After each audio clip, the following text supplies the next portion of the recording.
Was that a bad thing though? Oh yeah, that would be it. They're recording right now?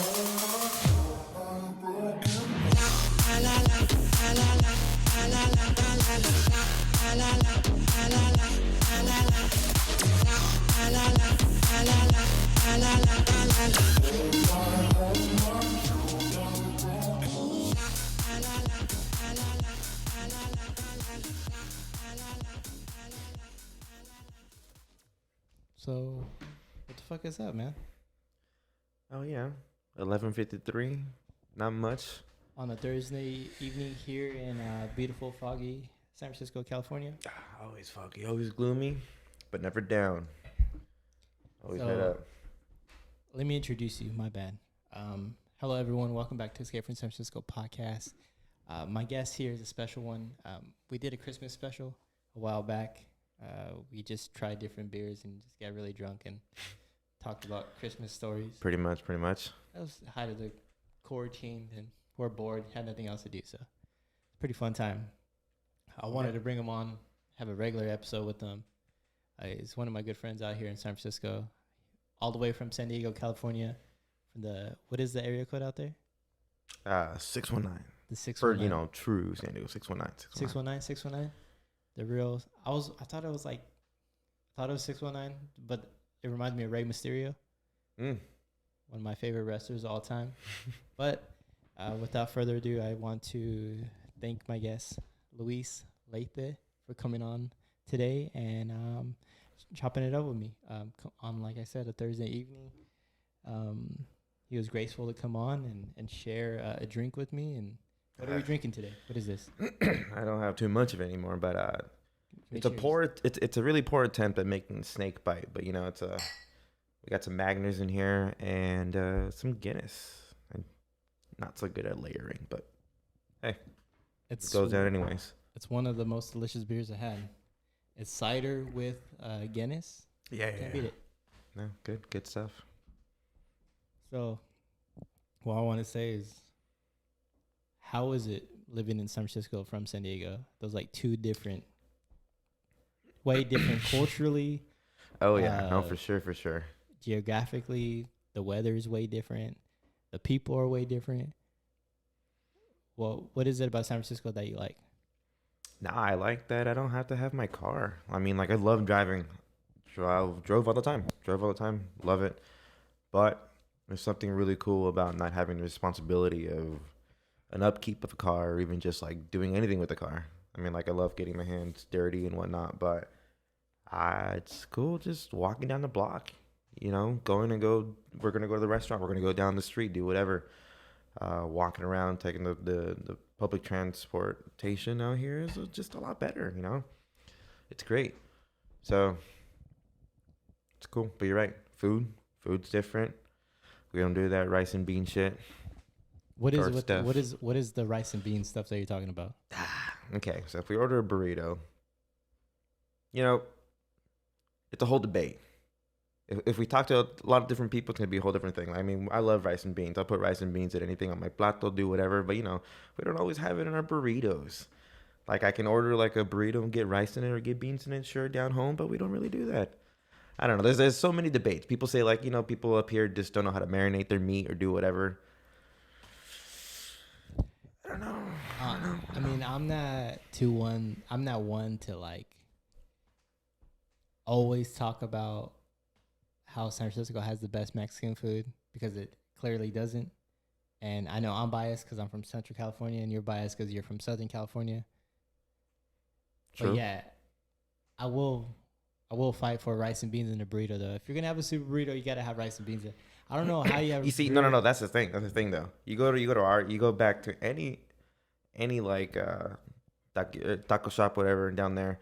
They don't have the menu where it says it doesn't say regular burrito, super burrito, and then choice of meats.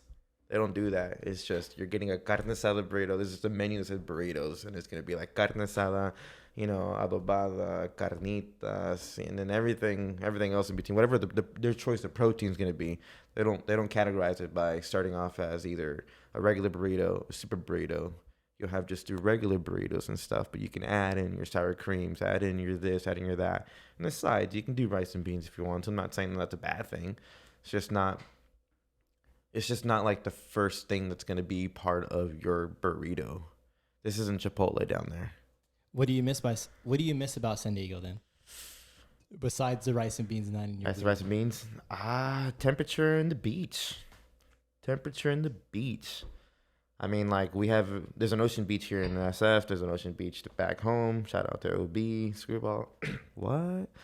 But it's just the climate. You can go down there and be hot as whatever, and then just go to the beach, hang out, go grab some beers, and then even touch the water any time of the day and be perfect. It's just too cold up here for that. Yeah, I mean, I love the beaches out here, but like you said, the beaches are freezing up here. I like going, having a hoodie. Sometimes in the like late summer, like September, is when it's like the best time to go to the beach. There's some days out here where it gets really hot, and it's like the beach is super nice, but it's rare. You have to go like more up the coast, north or south, mostly south, to get to like warmer waters and stuff.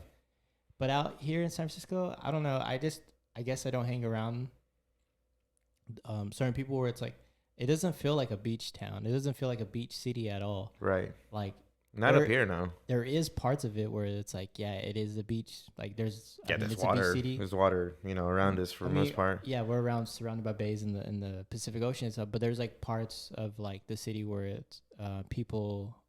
You could tell they're beach people, right? No, they're surfers. They just have like that type of culture. Definitely in San Diego for sure. Most people I meet out here are not really like. I remember meeting someone. They're like saying that they haven't went to any of the beaches, like stuff like that. And I was like, what? You lived out here and there's beaches everywhere out here and stuff. But then I realized I was like, yeah, it's just cold. I mean, for sure the cold, and then for sure people just come in and to pick up jobs, do whatever they have to do, and stay in their little niche, community, and then don't really venture out too much. But I mean, back home we have a lot of beaches people go to. You have some of your three main if you don't want to like go out too far. You either go to Mission, you go to PB, you go to OB. And of course, you can go a little bit further up north, you can go a little bit down south, and there's just a little bit of everything. But those were like the three main that we would go to. We as in like me and friends, whatever, all the time. And even just to go and chill real quick, just be in PB, go to a couple bars or OB, hit up a couple places to eat there, and then just literally just go to the pier right there, or go to the water. A lot of good stuff. But yeah. It's huge different in terms of like culture, like beach culture. There's a lot more people are wearing more flip flops, whether you got your Volcom Quicksilver flip flops or your rainbows if you're even into that. Just any flip flops and just shorts, throwing a tee, you're good up here. Do Crocs count? Crocs? Probably wouldn't fly down there. But I mean, wear them. I'm wearing my Crocs. We're going down to San Diego for our friend's birthday next month. Yeah, I can't wait. Definitely taking my Crocs. No, wear your Crocs. But wear them proud. What I wanted to ask too is like, what brought you to San Francisco? What was the reason coming up from growing up, born and raised San Diego, going to college out there too? You said you went to junior college out in San Diego. When I talked to you previously, what brought you here to the city? Well, for sure, here for SF State. It was a school that I got into, and I said, you know what, a change wouldn't be too bad for me. So I just said, you know what, let's do it. Had sort of a plan to come out here, had a kind of a place set up, fell through. Thankfully, my stepbrother took care of me. Really thankful for that. And he taught me a lot of things that I knew what to do, but I didn't know how to do them. He kind of like set that course for me, and a lot of guidance, a lot of good things. And now I've found my own place twice now, and it's just been super easy to do it. And I don't know, it just feels really comfortable out here now too. So, school to come up, find something that's gonna be best for me, whether it's career, just whatever, happiness or whatever I don't know what I'm looking for. It's just school for sure, and then everything's just gonna fall into place. And I'm really thankful and hopeful for that. What are you majoring in, if I might ask you? Majoring in criminal justice and then minoring in Latino studies. So it's pretty cool. Is it kind of rough right now with criminal justice? With everything going on? Uh, yes and no. Depends on what side of the coin you are. Um, I think Wait, hold on. it's a Let me good. back up on that one real quick before I ask that question. Is like, what brought, what got you into becoming a criminal justice major? Because I'm also a criminal justice major myself. I graduated from Cal State East Bay. Hmm. Go Pioneers. Yeah, no one gives a fuck. Hey man, rep it. I love East Bay. I don't care.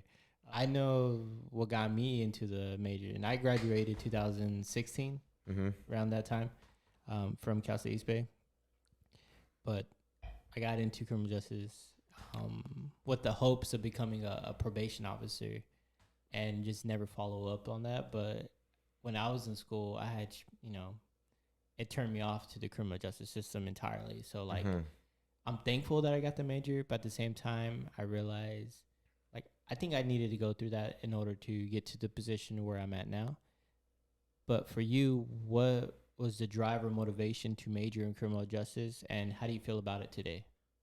I guess the only main drive was just thinking about like the far future. It wasn't technically, or it wasn't really about like immediately going and finding a career in the criminal justice and just like in whichever avenue I wanted to take that, whether it was going to be state, something federal, or anything. It was just more. I just knew my end goal was, and it always has been, really always has been. Whether it was originally what I really wanted to do was like some mechanical engineering things. Um, but now it's kind of like more like a hobby type. But anyways, it was more. My end goal was always get my own house, detached garage, have like my maker's garage basically. Uh, it was always like a dream of having that detached garage, kind of like remember the movie Gran Torino or Gran Torino. Yeah. Um, long driveway and detached garage there. Like my grandpa has a huge detached garage. He could fit multiple cars in there if he wanted to, but he has a lot of his like woodworking things, a lot of tools, and then just a lot of storage stuff. But I've always wanted to have a place where I could just make things.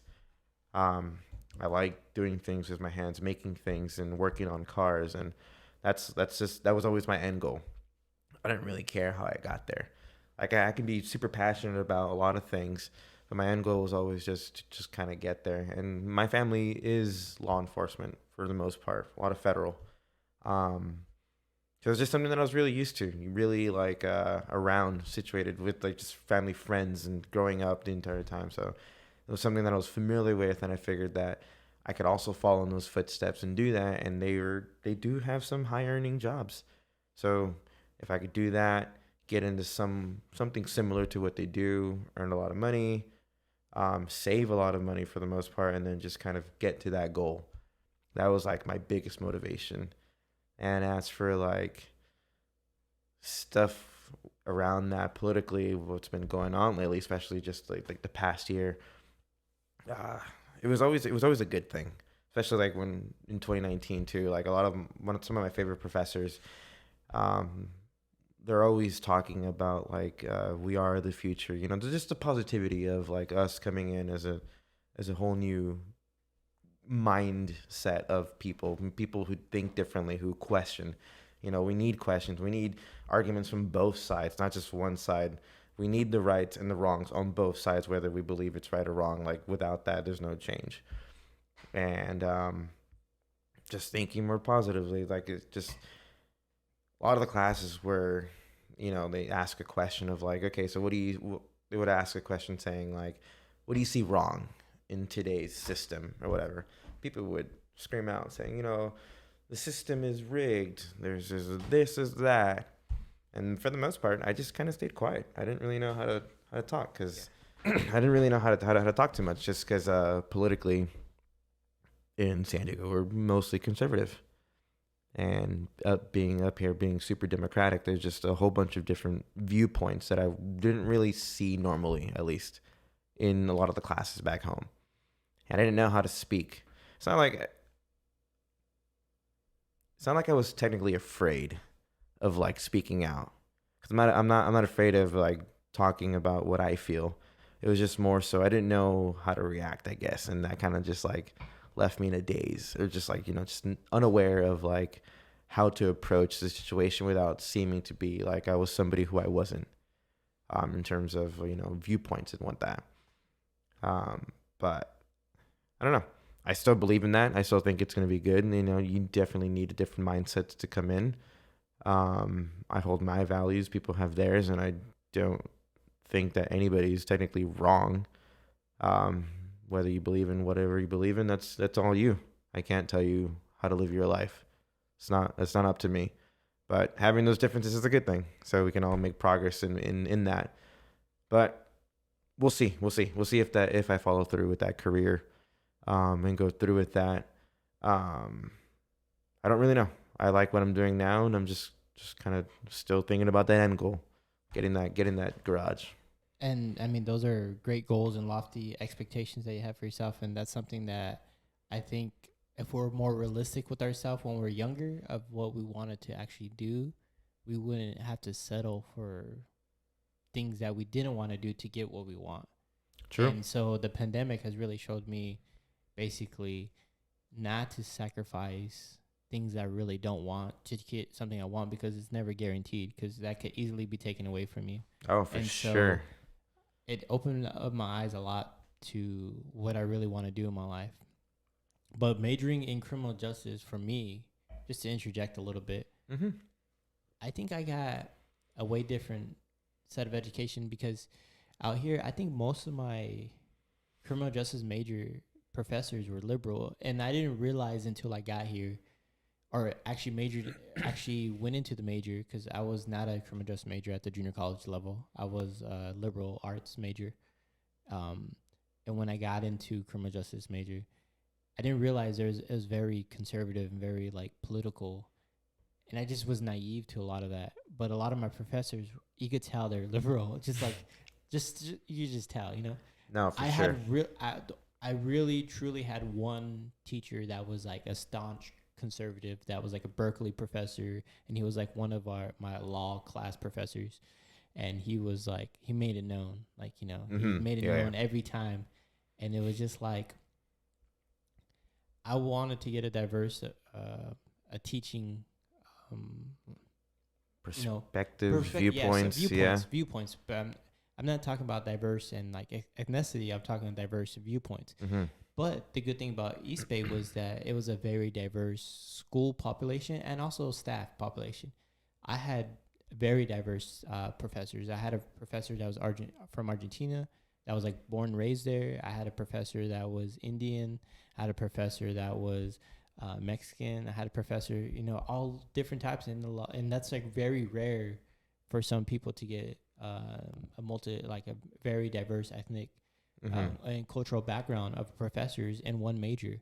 And so I was very thankful for that. But I also wanted different viewpoints, like politically, like just where they stand, because then I realized that made a big difference on how they taught certain things. And For so sure. there were several classes that I took that were criminal justice classes that were kind of pretty much like activists, like kind of activism, No, yeah, yeah. and Me too. in a way. And so that was really cool, and that like opened my perspective to certain things, and that got me with it was called youth. What was it called? I think it was called Youth Mentors. It was Youth Mentors, but I forget the whole name to it. But it was out of the college, so part of that class we had to go to Hayward High School, and we had to go to Tennyson High School. Sorry, so the Hayward High School is up in the hills. Tennyson High School is off of like Tennyson and Mission. And it's Mm-hmm. like close to Mission Street in Hayward, and that school is like really rough. And it's like you go there, and it's a very diverse school, but it's really rough. And they have like they have a cop there all day. Like a cop literally sits in the hallways, cars parked right out front, so you know. And Right. it's like it sets the tone for what's going on there. And we went, and our the two semesters I was there, one of them was we're helping they called it international students, and it was basically students that immigrated here, and they were first generation, and English wasn't their first language, and we're helping them with just basic stuff as far as like learning about college and just how to apply and how to get financial aid and stuff like that. And so that was really cool as a criminal justice class to take that and just see that viewpoint, and that kind of got me started into like social work and like kind of got me into like social justice stuff and things like that. And that's what was like kind of like the motivator to make a different change. And then another class we had was like a regular one. We sat in with all the bad kids and basically was just like mentors. Right. But like, yeah, that school was really rough, but and it had really bad like educational outcomes and stuff like that. And it was like an impoverished school, and they didn't have a lot of resources. They didn't really have good like sports, and just all around. Right. It wasn't really it wasn't it wasn't set up for them to be successful. And so you see this at like a lot of different levels. But doing it from a major, I was able to get to the standpoint of I didn't know if I really wanted to do criminal justice. Like I thought I did, but then I really saw what it all entailed. And my major actually was criminal justice and with the emphasis in corrections and community alternatives. And so that was part of my community alternatives, was learning things like that. Right. I ended up going into a different career path, getting into the rehabilitation path, and then getting into working with homeless populations, working with formerly incarcerated, and working with medical, which I do now. And so I really liked the path that I went on, but it was a path I think I needed to take to learn how to get to my own. I would have never figured that I would want to major in something like that at the beginning of school. So that's why I asked, like, how do you feel about it now? Like, is this something that you want to change? Have you had any work experience while in school, or you're still just trying to figure out what the path is going to be for you? It's definitely still just like figuring out what the path is going to be for me. The pandemic did not help for a lot of like the work studies or even just like internships that I would have done with a lot of the professors, like the upper division professors for criminal justice things. So that kind of like put a hold on that of things. I don't see myself actually going into anything related to, criminal justice, to be honest. So it's just a degree that I'm finishing. I would have graduated last semester, but because I took on that extra minor, I didn't really know how long the pandemic was going to take, or how long we were going to be in the situation. So I figured, hey, another minor wouldn't hurt. So hopefully by this next semester, I'll just be done and just graduate whenever, whether it's like just mail me the diploma or try to walk in spring. But yeah, I honestly don't even see myself going into it. And it's not like something like turned off for me or just like I just don't want to do that anymore. It's just that like, I don't know, things just change. And then I see opportunities different places, and I'm still keeping like, my head on my prize. Like what's going to be like prize for me is like, what's that happiness? What's that, not so much of an end goal, but like an end destination where I can, figure out what that end goal in life for me is going to be. Just like, where do I want to get to first before I can really just start seeing what. And I don't know. We'll just figure out and see what's going on. I'm really thankful for a lot of the opportunities that I'm getting now through work and then just networking, meeting new people, making a whole new name for myself. And it feels good when I walk in and they say my first name. I do feel kind of bad that sometimes I don't forget their names because it's just so many people that I'm meeting daily, like putting my name out there, doing everything else. And like, I get the recognition. Even at work, I have people coming up to me and saying, hey, would you be interested in leaving here and working for us? I would have never done that before. Like I've never had that happen to me. And it feels good. It feels really good. It's just, I don't know. I don't know, but I'm enjoying this moment. I'm enjoying everything. Once school's over with and like I graduate and do anything else, all these doors are open for me, and I just can't wait to just kind of like peek through and then see what's what, and then just kind of go for it. And then on that notion, earlier we were talking about like pandemic things and whatnot. One of the things that I've realized is that, material goods and all these other things, like they mean nothing. Like there was a lot of people who just didn't get to go out, who didn't really, continue their jobs. They had to stay home, had to do unemployment, do all these different things. I kept working through that because I was considered an essential worker. And it was frustrating. I still was doing online schooling. Nobody knew how to do that. Like, well, I mean, everybody can have online schooling, but like me going from being a more capable learner of being in school, in class, even if I'm not paying attention, I'm on my phone or just doodling, like I can hear, I can retain that information. I can have photographic memory when they're doing things. Like that works better for me than just sitting at my computer and looking at that. And I love sitting at my computer and doing other things, but like that was hard for me. Super difficult. But like the thing from this whole pandemic that I got was like,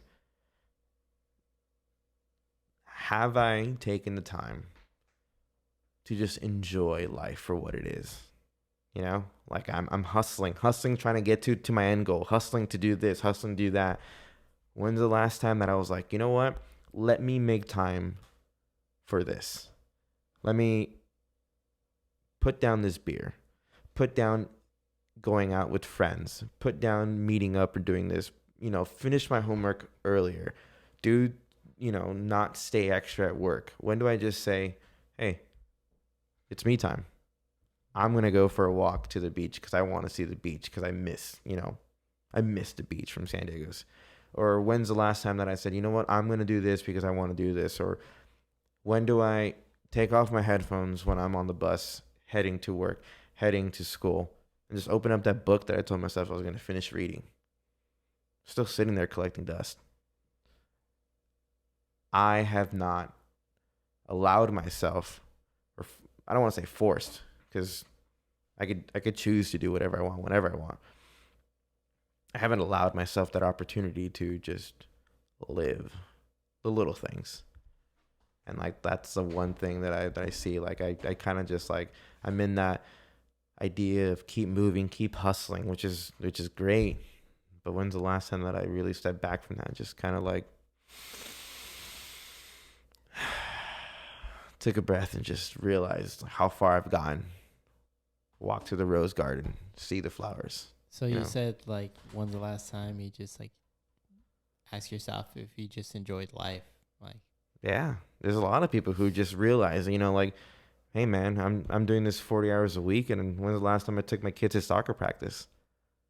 When's the last time that like I sat down for family dinner with my family and cooked for them? Or everybody has somewhat of like a same idea of like what I go through, what I think I should be setting aside more time for. Everybody can make time. Everybody and anybody can make time.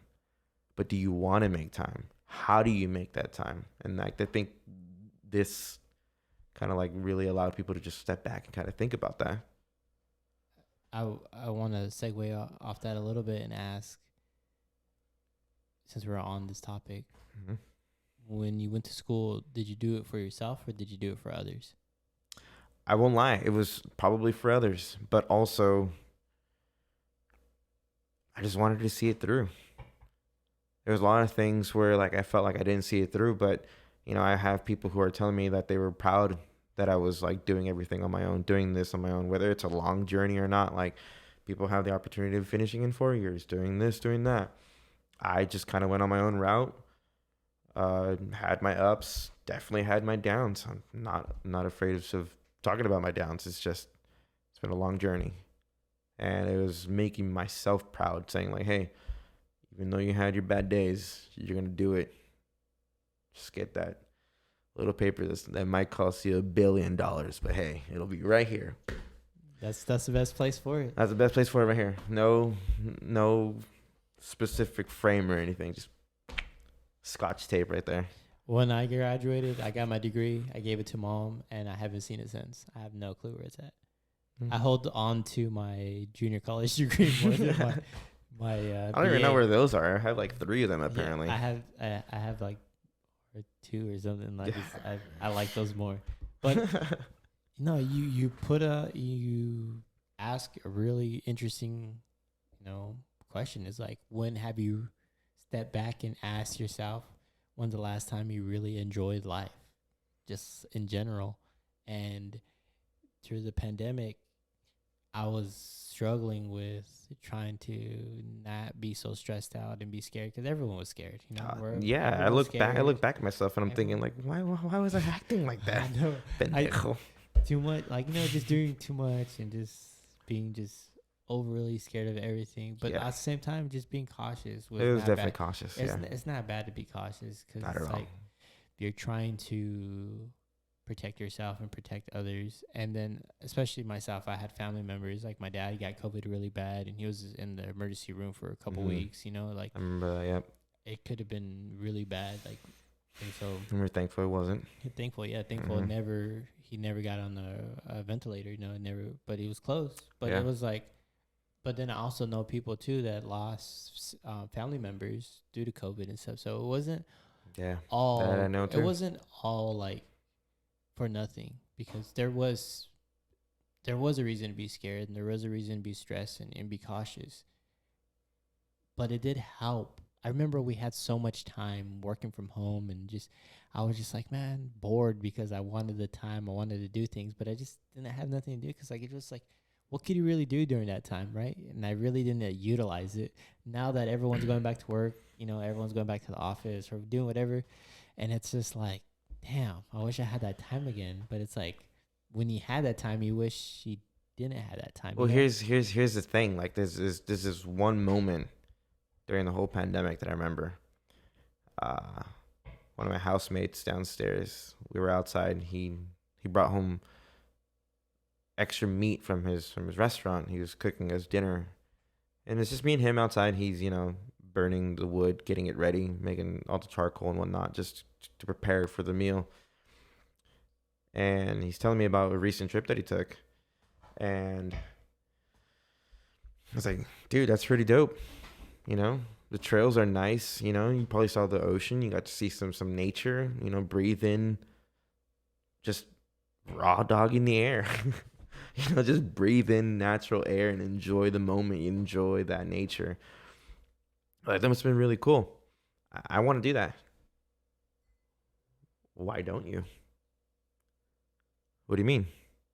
Why don't you go do that? We have Golden Gate right here. You can go up. You can walk up to the Presidio. Didn't you say they used to run up to the Presidio to go to Golden Gate? 3 times a week. Yeah. So why don't you? Well, I'm busy. I have school and I have work and there's no time. Luis, there's no time because you don't make time. And it's one of those moments where, you know, you see those meme pages where it's late night, 3 a.m. We got some tecates right here on the side, some random tío or some random dude, and you have the white chairs, little table outside, those deep conversations. This is midday on a Saturday afternoon by the fire while he's making charcoal, and he says, "Well, why don't you, Luis? Why?" Because I choose not to. That's the only answer. I choose not to. There's nothing holding you back from just living.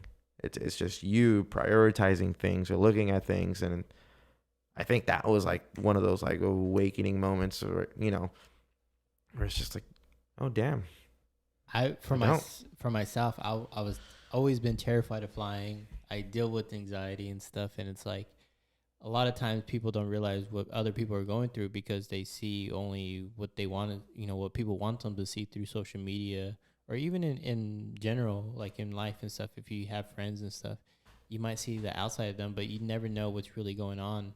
And I do suffer from anxiety. Like sometimes I get anxiety like really bad or anxiety attacks and stuff, and sometimes it's really hard to Mm-hmm. deal with. And I have a real tough time with flying. I just got so super anxiety from it all the time, and just always thinking about like what if this happens? What if I get anxiety attack or blah blah blah? What's gonna happen? Like I'm gonna freak out. I can't control it. Just overthinking like the most random stuff. And I realized through the pandemic and everything, I was like, well, what? Like, if I don't do it and actually try, what if it doesn't happen? What if I don't get anxiety? What if I don't get an anxiety attack?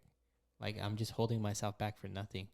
And I also have an ear problem, but that kind of contributes to it too. So, like, I have a trouble with getting pressure in my ear. Mm-hmm. 'Cause I've had surgery on my ear before when I was younger, and so it's like that. It's really painful when I fly, but I was just like, that can't be always an excuse. And so back the end of May, I went to New York for the first time, and it was the longest flight I've ever been on, which was like 5 hours 20 minutes. It was a full, I mean, it was a flight like direct flight there and back, and so there was no stops in between or anything like. So it was perfect, and we got it really cheap during everything going on, and we got tickets early, and we had a nice Airbnb that was really cheap in Brooklyn, and I told Alexa, my girlfriend, I was just like, let's fucking do it. Like, fuck it. Like, like I need to do it. I need to get out and try it. And yeah, it sucked. I didn't have any crazy anxiety as I thought it would, but the flight sucked. Sitting in the middle seat, being all cramped up and getting bored of the movies. I was watching movies, listening to audiobook. And I know just exactly how that feels. Just looking at the window for a while, and then also the people having to like, hold on. The Delta that we're on, it showed you a map of like how long, so I kept watching that. Yeah, but that shit's probably lagged. So slow it was going. You're still in SF, but you've been like 5 hours that way. Yeah, it was really, but the pandemic really helped me realize like I could have went to New York with them years ago because they went a couple years back, Alexa and Drina. Yeah. And so I could have went back, but I was so scared of nothing back then, of my anxiety, that I was like, nah, I'm not gonna do it. You guys could go. And I was like, yeah, you guys go. I'm like, I'll have stuff to do anyways. I didn't have nothing to do. I could have went, and I could have enjoyed my time out there, but you went now, and I realized like. So it's almost like the pandemic allowed us to just take a little bit more risks. Take a risk. Fuck it. But like, safe risks. No, we're not talking about like going all crazy early pandemic when all of us were, scared and whatnot. Not that type of risk, but like it was more like why am I holding myself back from really living when literally there's something else holding us back from really living right now? Yeah, you realize when something actually is holding you back from living your life. Right. When you're not able to do the things that you could be doing. You take for granted. Right. And you realize that could all be taken away from you, and you just like, you gotta go enjoy your life and do things safely, but do things in a way where you're satisfied with what you're doing in life. Not everything's gonna make you happy in life. Not everything's gonna make you satisfied. No. But there's things in your life that you could do without having to put your life on pause, or so to say. No, I get that. Yeah. And I feel like a lot of people realize that too, because they were working so hard for their job. They were doing so much things that they sacrificed their health, their family time, mental their health well-being, too, for mental sure. health big time. For sure. For whatever reason, it was just like the American culture of like hustle hard. You have to hustle your hardest out of everything. And it was for what? For that to be taken about in the pandemic, to be like, nope. No, I mean, take it away. And then people realize, that's from my opinion, it's like people realize like, you know what? Maybe I don't have to do all that. Maybe I don't have to earn that extra like 10 or 20,000, and I could live in an area where it's lower cost of living, or where like I can't afford to raise my family, or I can just get away and not have to commute an hour to work, hour 30 minutes to work, where I might make less money, but I'm happier in my life. You get to see your family more, do whatever. Yeah, you could actually go out and realize maybe not living in the city is all worth it. Or maybe actually take that leap of faith and be like, you know what? I lived in this small town forever. I'm going to go try a city. Because I know plenty of people that moved to the city because they got cheaper. And they're like, hey, I'm going to go try it because this is the only time I could get a spot now. Yeah, I'm going to try to do something more with my life. And so it had its effects, every which way. But it also had some really negative effects on people's life, because I realized a lot of people affected their mental health really I know bad. A lot of people who've definitely suffered and went through things, and it sucks. It really does. I know I kind of had my thing like, why the hell am I really like here? It wasn't even about money. It's just like, I'm really giving my all to this company that's benefiting, but am I really benefiting? It was a moment in the early pandemic. It was very toxic. Very toxic. What do? We go to work, come back depressed, come back, just upset with everything. What are we gonna do? We're gonna party. Cool. Party. Going crazy, going this, going that. Wake up, do it again. Wake up, do it again. Come back, party.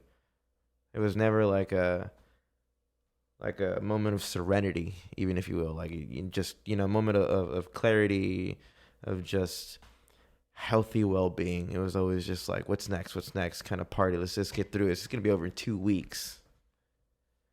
What are we, where are we at now? What is it? March, April, May, June, July? Over a year in it. One of the good things, a year and a half now. One of the good things that come out of this is that I became friends with you, and I got to know you over the routine, and get closer, and be able to be part of our friend group,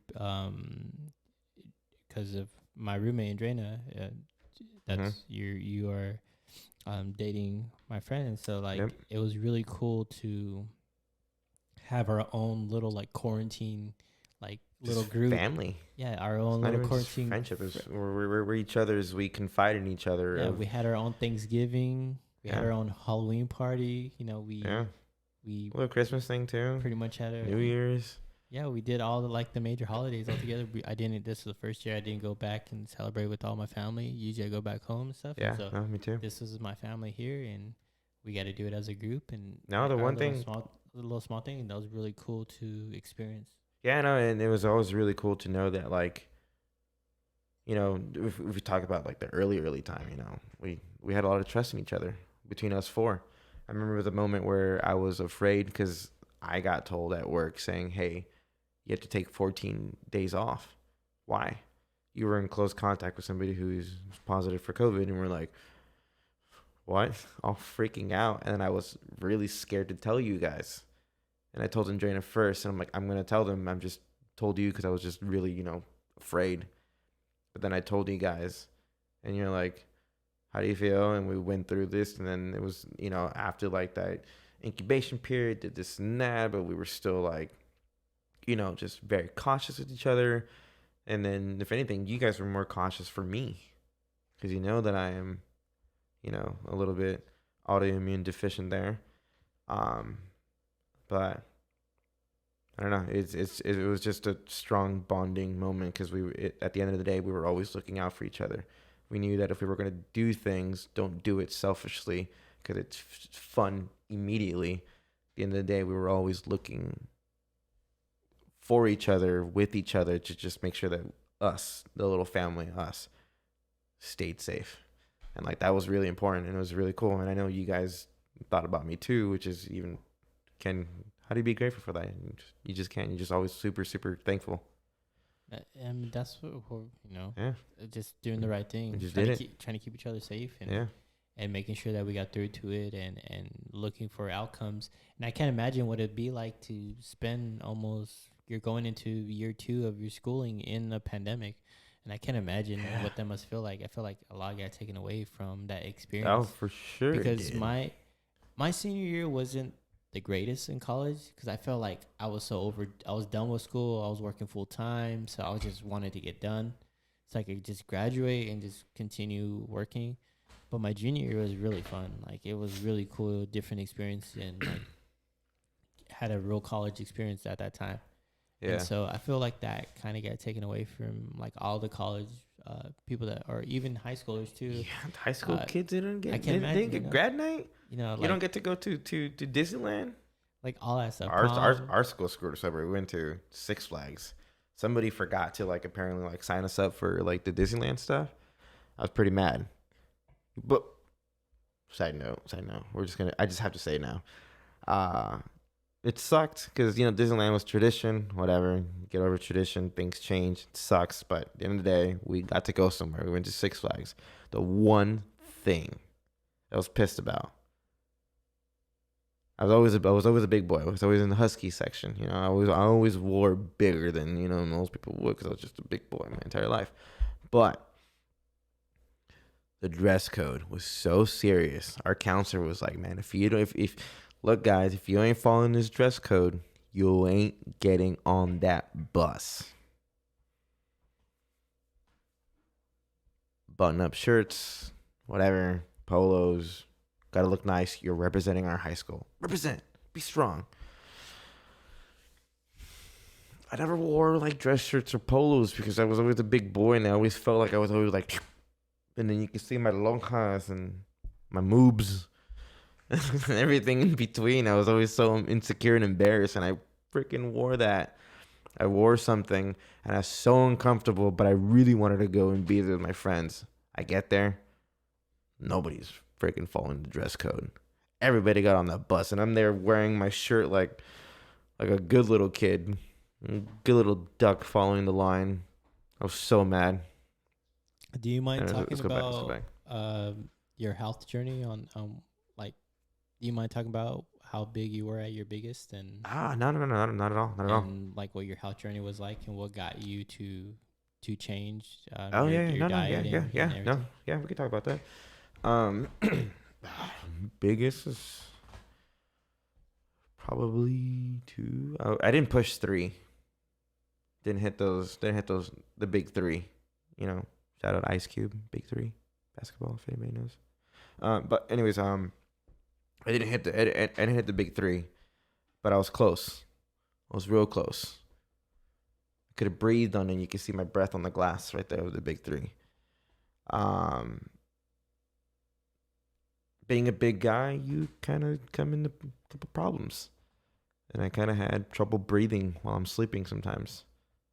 I learned when I woke up and I couldn't breathe to calm down, catch my breath through my nose, because it was always like a calm down, breathe through my nose. It was fine.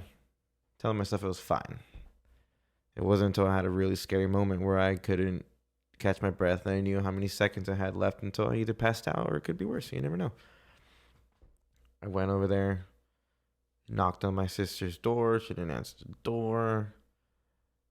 Knocked again, opened up her door, collapsed. The wind got knocked out, in, whatever it was. I could breathe again. But she saw me. It was shitty. And I was like, I'm fine. I'm sorry for scaring you. And she's like freaking out. I was like, I'm good. I'm going to go back to bed. I'm fine. Glass of water, went to the restroom, went back to my room. And I was like, seriously, I'm fine. I'll leave my door unlocked, but I'm fine. Well, I woke up that morning to her laying down next to me. I was like, yeah, no, it's no longer about me and telling myself that I'm fine. I got to do this for her, or at least just do it so that I could be alive, so that she doesn't wake up one day and see me not moving in my own bed. Did that? Did a really? I am the type of person who kind of does like a black and white. If I'm committed to something, there is no gray area. If I say I'm gonna do it, I'm just gonna do it. There's no, even when we did the, remember that we did the dry January. No, do nothing. It's not even about just like, it's not even about just like being conscious about like how we drank, because pandemic just freaking took us everywhere with that. It was more like I told myself I was not gonna do it. I'm not gonna do it. Doesn't matter. You guys have fun. I don't need it. It is what it is. Decided to look into nutrition. Spoke with the doctors. Knew that I needed to like just change everything. I did low carb. Just followed everything the right way that I should. Didn't do anything too crazy. Cut out a lot of things that I were in my life, and started losing a lot of weight. A lot of weight pretty fast. And then, fortunately, I didn't really see signs of how fast I was losing weight. There was a lot of things that like probably should have paid more attention to, but I didn't. And then I was blessed on my 25th birthday with being diagnosed as type 1 diabetic. So it's not like I probably was, type 2 at one point, but it being genetic, it just kind of turned on. A lot of people get it when they're young. You can have it when you're older, and that was me. Just kind of happened.